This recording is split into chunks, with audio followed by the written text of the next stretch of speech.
There you go. Hi, guys. This is In the Room with Communitas. My name is James, and with me is Leon and Jeff.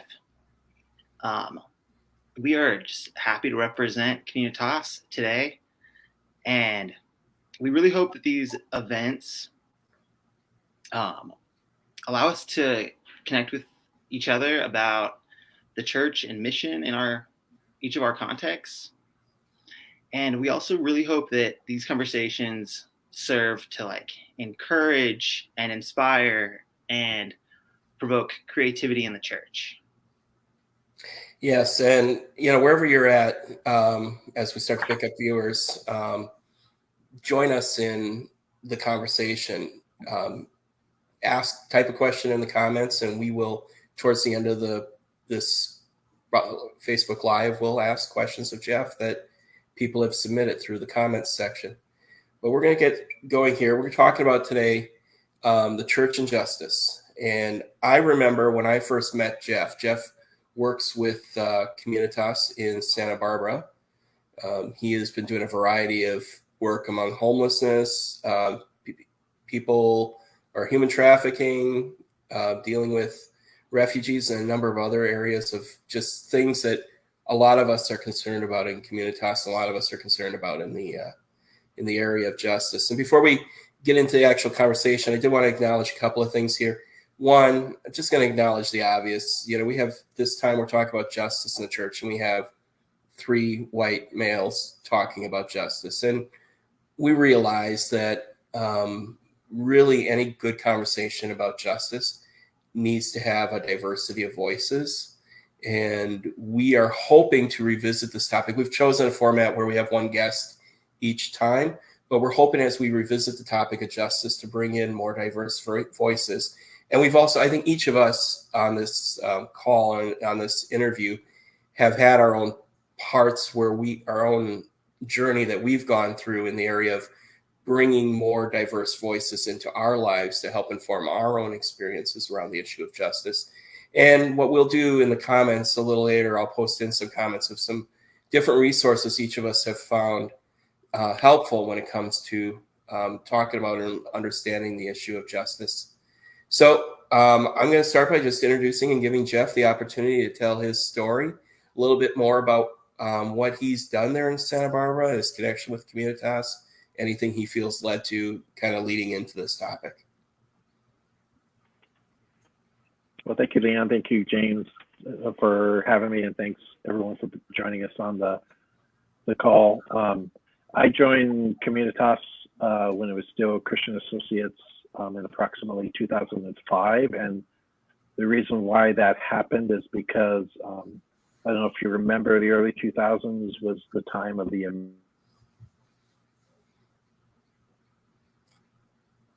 are we having a problem here? American church was coming. Yeah.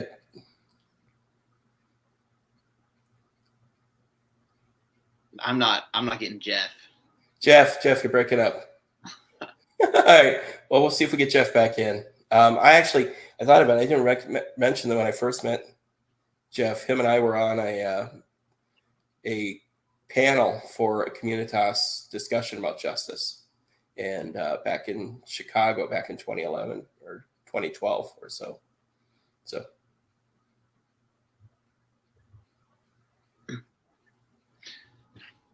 Okay, we're going to get going here.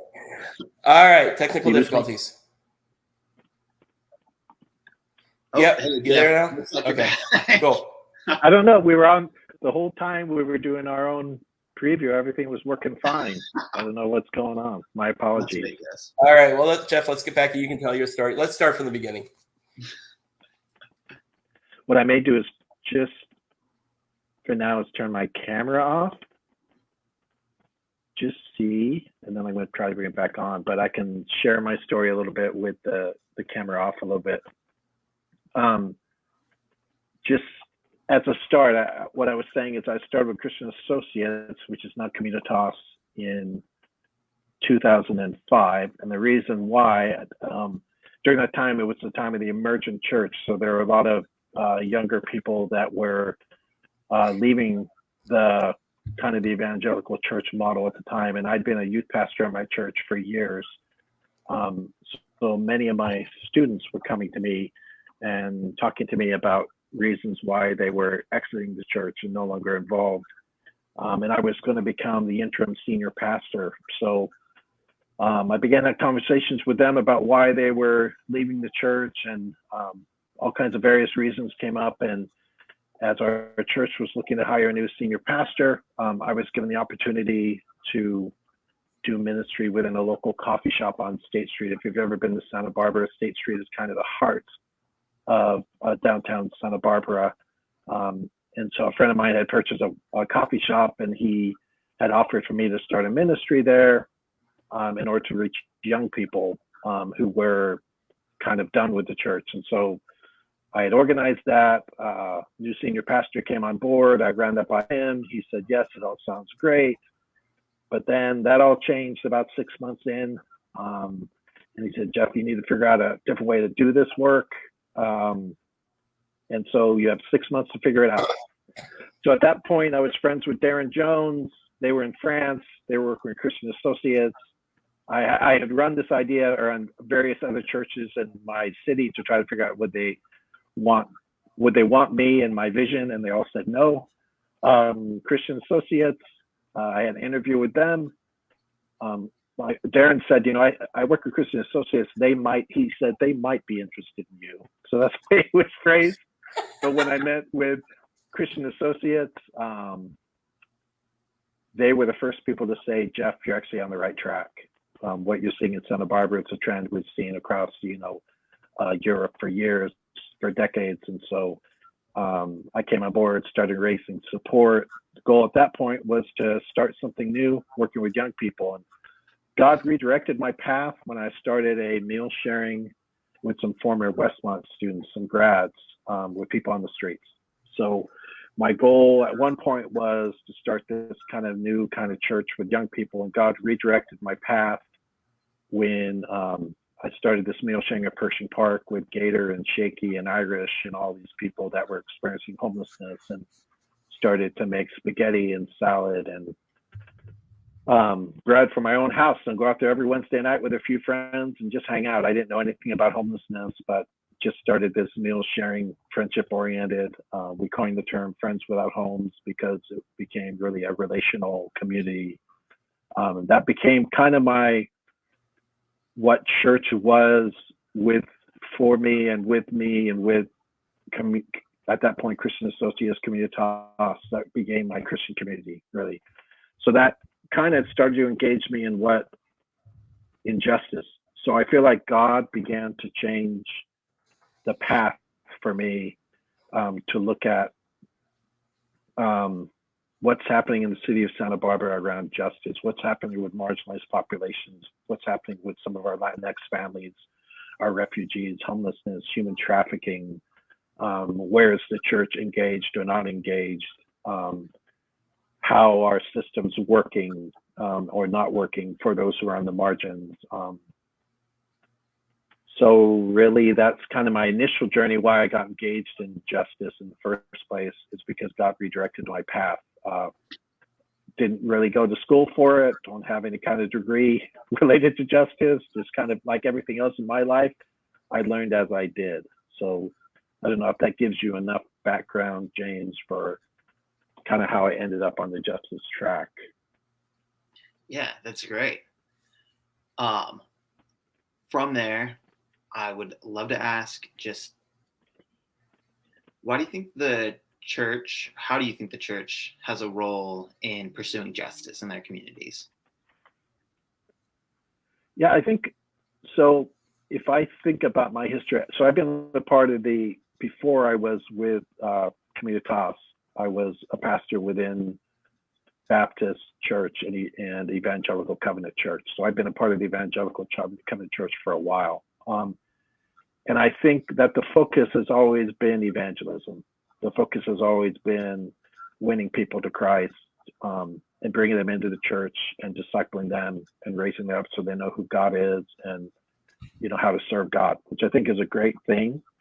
But I think evangelism is a part of a larger theology, which is a theology that I'm pretty sure most people on the call know about, which is the theology of shalom, right?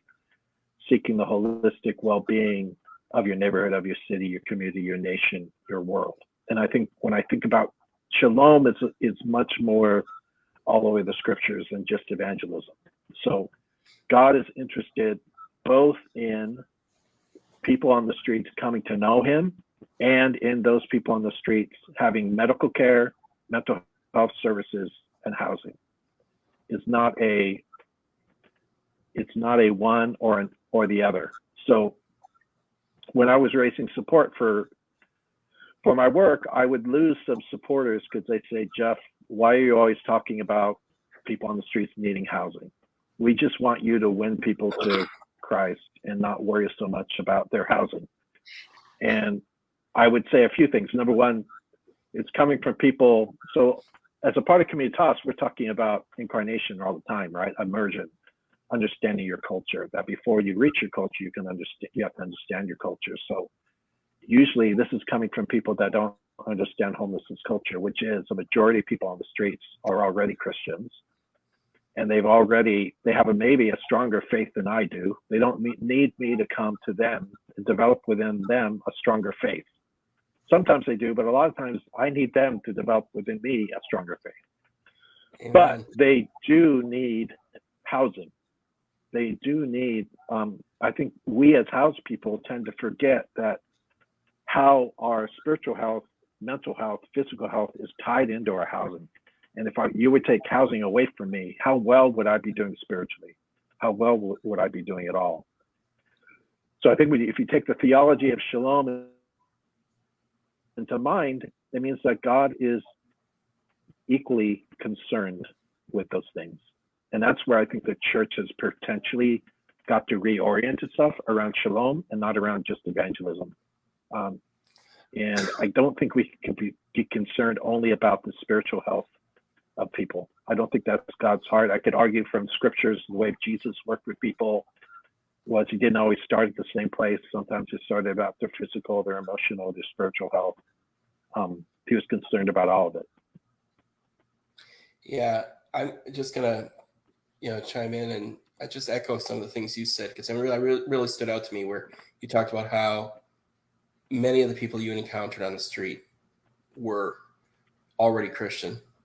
And even our faith can be encouraged and grow when we encounter people that typically most people in society look down on and say, "Oh, they're not up to our level, and we got to help them out or whatever." And I think there is a lot we can learn from people spiritually.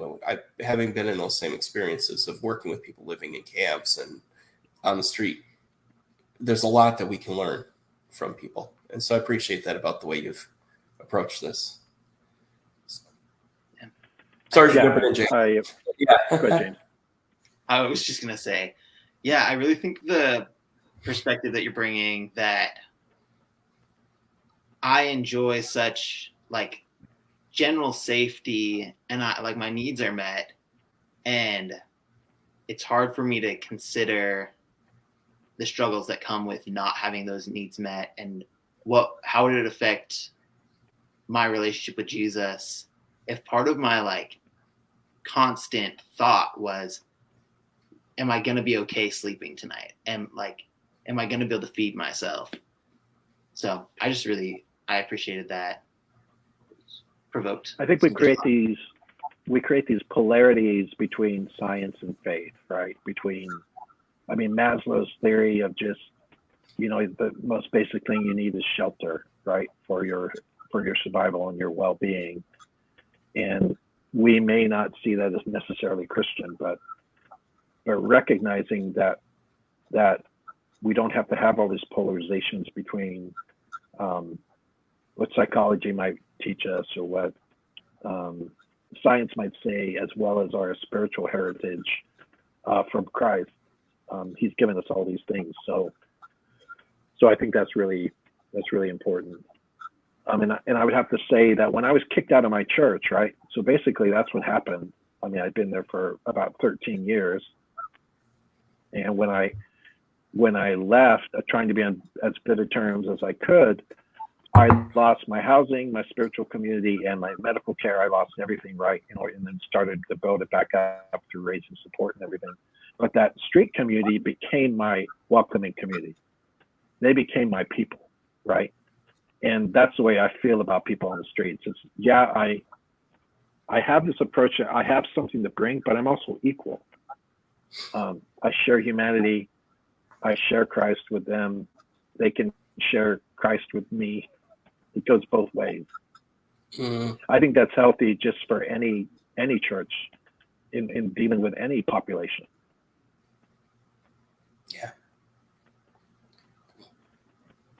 I would love to know what direction you would offer to an individual who's like feels convicted about getting involved in justice work in their community, but doesn't know where to start.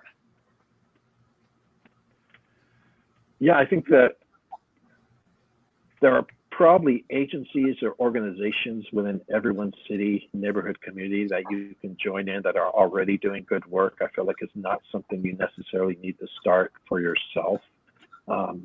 I think I was uneducated. I mean, when I started my work, right, I could have probably just joined in what somebody else was doing, but I didn't have the wits about me to do that. And I was just being directed by Christ in some ways, in things that I did intuitively or by relational connections that happened. But I think the best thing for people to do, first of all, when I work with, so I do a lot of work with Westmont students, and what I ask them is like, historically, is there any people group, any justice issue that you have always felt called to? You know, it could be climate change, it could be homelessness, human trafficking, immigration, and then begin to look for agencies and organizations in your community that are doing good work, and don't look for just volunteer opportunities. Really look for places that will train you, engage you, debrief with you, where you can have community within these different places. Does that make sense? Because I feel like just volunteering and showing up somewhere for 2 hours may not bring life, whereas if you go to like the rescue mission and talk with the rescue mission leadership and say, hey, I want to work with you, but I need to be trained, and I'd like to have a debrief opportunity. I'd like to do it with a community that's here already, and not just show up and serve food. You know, look for opportunities where you can kind of dive in more relationally to that, because I think it's more life-giving. I think that's really what I've learned. And we don't do things that we don't want to do. So if you're not called to it or energized by it or love to do it, it won't last. So being guilted or shamed, we use this term, we don't should on yourself. You know, don't feel like you should do something or be shamed or guilted into doing something, because it won't last. It's got to come from your giftedness, from your calling, from who you are. And doing justice work also doesn't mean that you have to be on the front lines. You could write about it. You could take photos. You could write it. You know, there are other things you can do with your gifts and talents. Mm-hmm. That's good. I really connect with what you mentioned, just like what you mentioned about training there. I think anytime I approach something that I don't know how to do well, it is almost like nearly impossible to find joy in doing it. And I think when I was working with you in Santa Barbara, I was so overwhelmed early on by the like task of like befriending people on the streets and finding common grounds, and even like, what do I do when someone like tells me they want housing, or they're like interested in housing? Like those just like simple things. And it wasn't until I had spent a lot of time with people who were part of Uffizi, that is now SB Act, with them like showing me how they were doing the same kind of work, where I was able to like, oh, I like really enjoy this now. Like this doesn't feel like a scary thing. It feels like something I can take joy in. So that whole piece that you said about like connecting with an organization and making it more than just like showing up to volunteer for however long a week is a big deal. Mhm. How do you think leaders can start to guide the community around them in taking part in justice work? So leaders, you mean specifically church leaders? Yeah, that's probably the best example. Yeah. And even maybe people who don't perceive themselves as like a pastor, but like people who like are leading small groups or just have influence in their faith community. Well, I mean, first, so if I'm thinking about just basic, I don't know if the term is parishioner. Now I'm totally dating myself with a term like that. Probably, I don't know. But the average person in the church, I think. So Alan Hirsch said.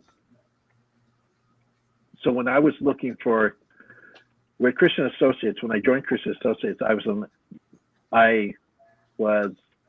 didn't want to start a church, right? Which was a controversial thing within Christian Associates at the time, because I didn't want to start something that, I wanted to start something. I wanted to do something a little bit different. I didn't want to I didn't feel like Santa Barbara needed another just church, right? So I read Forgotten Ways by Alan Hirsch, and the Hirsches really began to be the kind of team that helped me understand how to creatively create different kinds of church in culture using that missional DNA kind of idea. And that the greatest challenge, and I believe this, the greatest challenge to the church is consumerism. The greatest challenge to the church is the 80-20 principle, which is 20% of people doing the work and 80% sitting and taking in church as a service. And I think that justice work, I think that the younger generation is particularly looking, right, to do things. They are antsy about, they've heard it, even though they might only be 19 or 21 or 25. They haven't heard it as much as we have, but they feel like they've heard enough, let's go do something.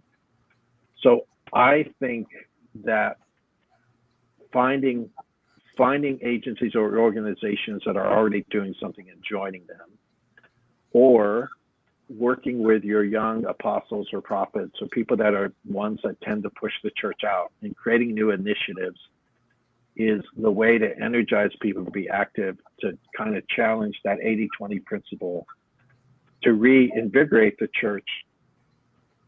So justice work, to me, reinvigorates the church. I don't know if I'm answering your question, but I'm going to go this direction anyway. The reason why I'm such a big believer in the justice work is because I feel like so many people have an educational idea of who God is, but they don't get to see God at work all the time. So God becomes a concept and not something you necessarily see at work in your city. But when you get out there and you do justice work in Communitas, right? The whole idea of Communitas is community in mission. I mean, that's why we are Communitas. So that develops, it reinvigorates faith. So I think that leaders have to step out of the comfort zone, find these organizations and agencies already doing it. And if not that, create new missional initiatives. I mean, there's so many things you can do if you engage people at parks, if you engage, I did work with the Turner Foundation at the Village Apartments, where I created kids clubs and programs within apartments, right? There are so many initiatives you can start or organizations you can find and you can join and bring people into doing the work. I'm still very much concerned about the numbers when it comes to the amount of young people leaving the church. And I think that if we can get them to live out their faith partially by doing this justice work, and living out their giftedness, they will stay within the church because they're active. And that's been proven to me by my work with interns, by my work with Westmont students. When I take them through, I don't know how many people have gone through Alan Hirsch's APES kind of test, but when they find out, are they apostolic, prophetic, evangelistic, are they teachers, or are they pastors? And I engage them in how to use their giftedness, whether that be in the church or in culture, in justice work, they get excited and they get reinvigorated and they begin to see who Jesus is actually in motion. I kind of also term it orthopraxy doxy. I think that Jesus's model was go out and do it and then come back and talk about how this reflects in the scriptures. Whereas we have taken people for years and taught them through a teaching model, an education model, but they haven't necessarily had to go out and do it. So there hasn't been any necessarily practice with the doxy. That was a lot. I rambled a little bit. That's good. I love it. I valued that a lot. Oh, Leon, you're good. No, go ahead. No, I was just saying, yeah, it was good. Can I try to repeat some of that back, just like bullet points? Yeah, do it. Okay. Big things I heard and really liked in that. One is when the church is involved in justice work, you get people to quit being like just consumers. Like they start doing, and you move away from a model that has like a very small number of leaders and a lot of consumers, and to a model that you have you just have a lot of people doing what Jesus is inviting them to do. And I really liked that. The other thing I think is so important that you said is when we're involved in the pursuit of justice in our communities, we get to experience God at work. Like we get to see God like healing relationships, providing, and that is, it makes faith feel alive and invaluable. So thanks so much. Yeah. I think, off like our planned questions, but I'm thinking about this, and you talk about all the things you were doing in Santa Barbara, and we often think, well, we need to be a big church or a mega church to be able to do all this stuff. But majority of Communitas communities, and I don't think yours is different, we're pretty much microchurches. And so I mean, how does a small church, how does a small community get involved in this way? Yeah, I mean, I've probably been on the smallest end of churches and Communitas from the beginning. I mean, now I'm a part of, we have a house church called Margin, right? There's about 12 of us, right? And so so this is how we've organized Margin. We meet 2 times a month in our community, and then we do 2 times a month in Communitas. So the goal is, we'll meet 2 times and we'll talk about stuff and we'll worship together and we'll go through scripture. And then 2 times a month, we're all going to be out there doing justice work. So we naturally integrated it into our vision of how we live life. And so that's how a small community in my mind does it. It doesn't have to be the exact model, but it has to be, do we really believe? So if I really believe in shalom, then that's an idea, then I am going to be interested in evangelism. I am going to be interested in justice. I'm going to be interested in all of it. So it's kind of helping strategically making sure that that's in our DNA of our local church again. And I do think that it really only is possible in smaller numbers. You can be a mega church and still send out small teams and do this kind of work. But like at Alameda Park, where James has been, right, working with people on the streets, with Bread of Life with Westmont students, the average number of students that come down and care for people at the park is 10 to 15. You really can't get beyond that, Mm-hmm. So that's a small number of Westmont students. Westmont is 1,200. So maybe I would have 40 to 50 from Westmont come work with me with people on the streets per year. Yeah. Now I'm trying to expand that, I mean, some of the stuff I'm doing at Westmont College right now is we're going to be taking hopefully every sophomore class through the APES test every year now, which means I'll be able to work with students, helping them figure out their giftings, and those people that are apostolic prophetic, I'm going to be trying to help them move into the city and move others into the city. And pastor shepherds are going to be people that care for other people doing, Yeah. I think that's really the way God, and I think everyone would agree. I mean, I'm not speaking to anyone I think who would disagree, but that's kind of the balance of the church we're all looking for. We still need care and teaching. You can't just leave that, but we need to balance it out with action. That's good.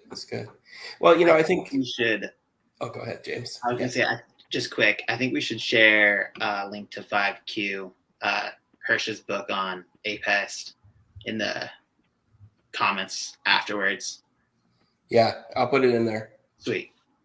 Yeah. When we do this type of work, and, we've been doing it here in Indianapolis for quite a while too, it can often be challenging and kind of a long road, but then there are also times when we're encouraged by stuff we see happening. What are some things that are encouraging you in this area of justice right now? I think for Santa Barbara, we do see, I think we have 11 local churches now involved with us at the Alameda Park kind of meal sharing. So they have come alongside and been working with us now for a long time. We just had a City of Santa Barbara and Faith Communities Summit where we had a couple of council members meet with faith communities and talk about how we can work together. I think, to me, that's the biggest challenge. It's the polarization that happens amongst all of us. And when I think about homelessness, right, my mantra is no one wants to see homelessness. No one wants to be impacted by homelessness, whether you're the business owner, the hotel owner, the resident, the person experiencing homelessness. No one wants it. So why is it that we have so much of it? I mean, if there's an issue like this and no one wants to see it, same with human trafficking. Human trafficking is an education issue because people don't think it's happening locally, but no one wants to see that. Again, why are we not organized? What's the polarization? So I'm hopeful in that, trying to work with all these different partners in Santa Barbara, which is why, for me, I didn't want to just I knew that I'm an apostolic prophetic leader, right? So I knew that I didn't want to just create a church for me, because I knew I needed to work with the city and the county and the business community and all these other partners. I knew I needed to have time. If I'm going to tackle homelessness, I can't just do it as a church, because the church doesn't have everything that's needed. I mean, when you think about Obamacare, right, when we all of a sudden, for the first time, had health care for people on the streets, right? That didn't come from the church. That came from the federal government, and we needed that. So I think that I'm hopeful in that, in our own locale, that we're seeing kind of everyone working together on some of these issues, because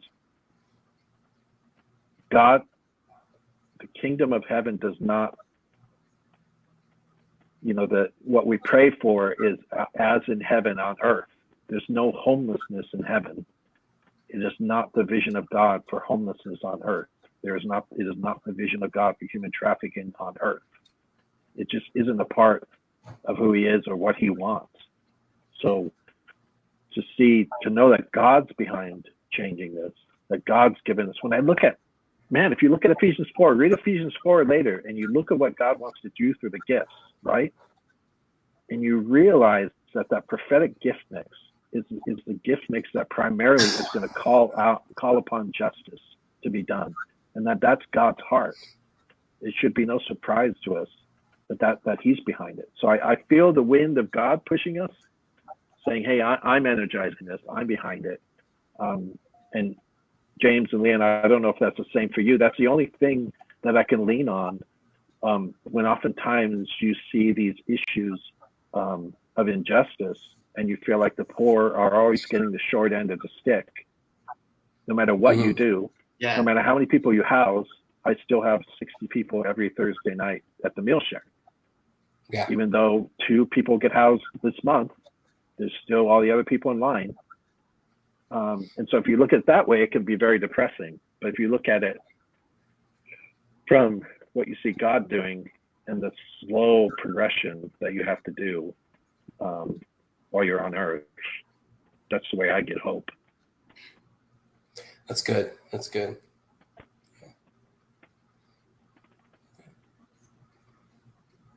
Well, I don't see any questions from viewers or comment in the comments. James, did you want to take? Yeah, Jeff, do you want to add anything? Do we want to tackle our leftover question that we were going to drop? You can throw it out there. All right.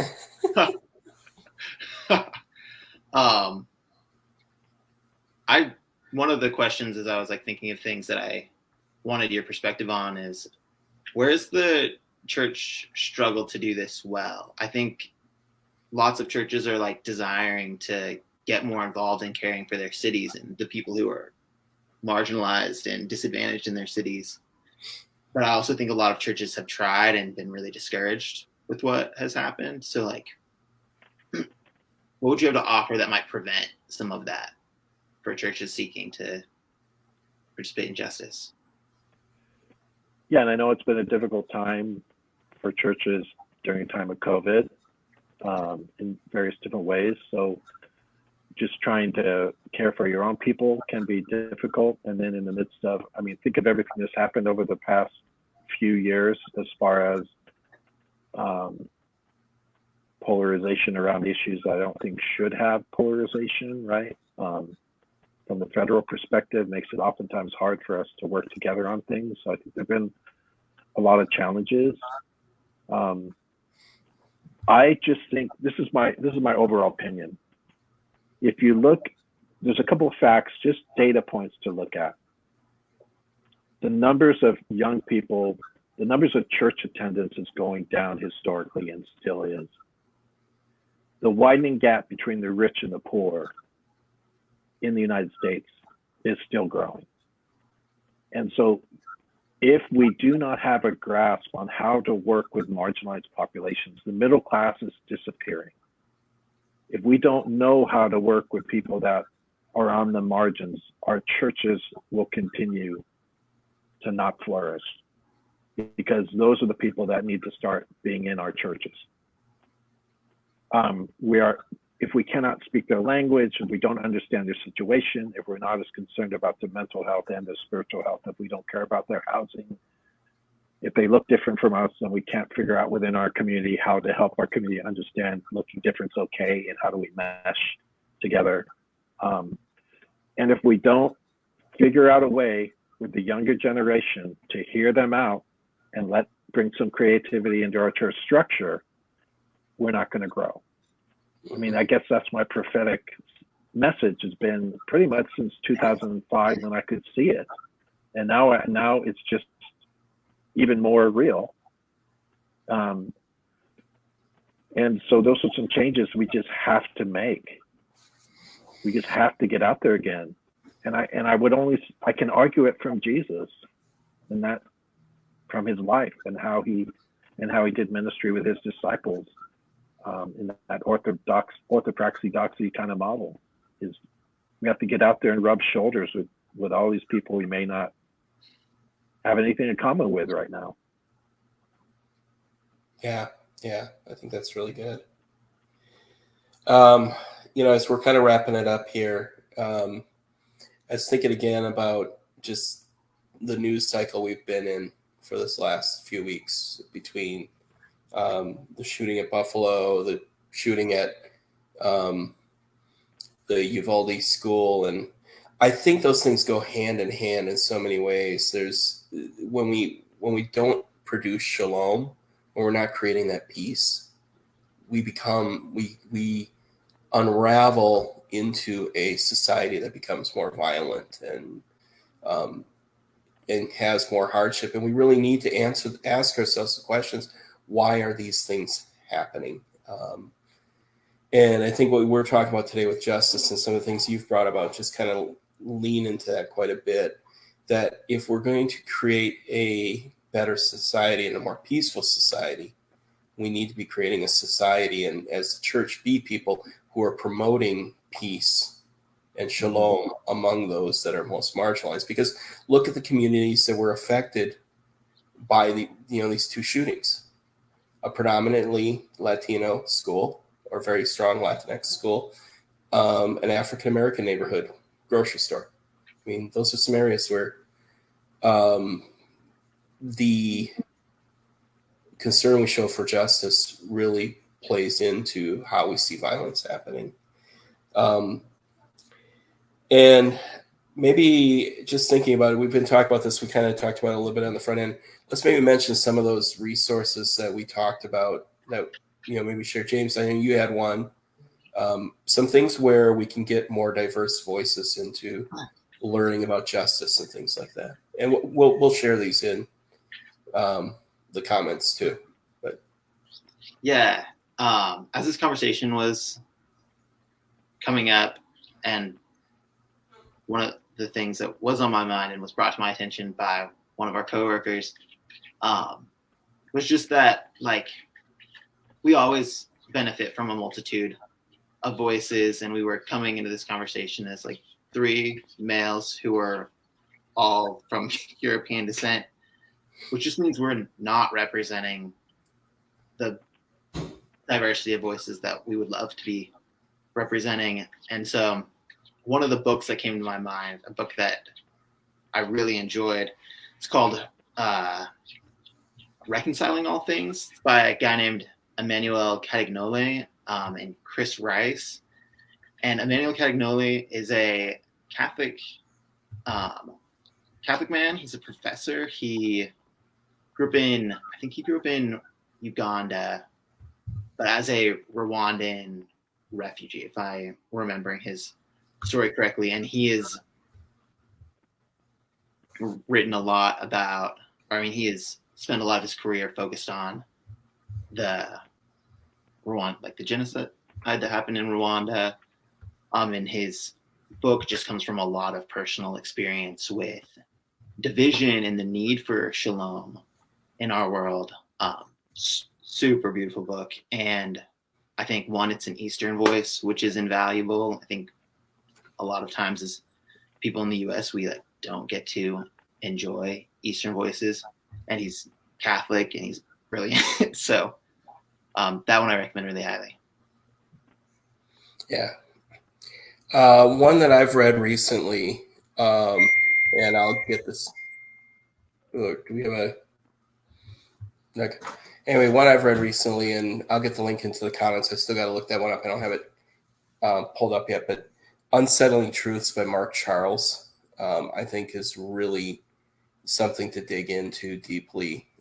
He's a Native American believer, been a pastor, is now doing advocacy for people in the Native American community.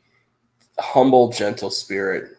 But he's pretty honest about the history of the theological history of the doctrine of discovery, it's called, and how that has played into the things that have happened with natives. And he starts to call us to a good conversation around where do we go from here, realizing that Native Americans have been taken advantage of so greatly through the history of our country. And the other one, Might for the Margins by Dr. Dennis Edwards. I think his middle initials are, because all his handles on social media are Dr. Dre. But he wrote a great book about how, as an African American pastor who's worked in multicultural situations, how he's seen that really power sometimes comes from the margins, and there's a lot marginalized people can do a lot to bring real change in our world, because so often we chase after power, and sometimes the strongest voices come from the margins. Any other recommendations you'd have, Jeff? Or?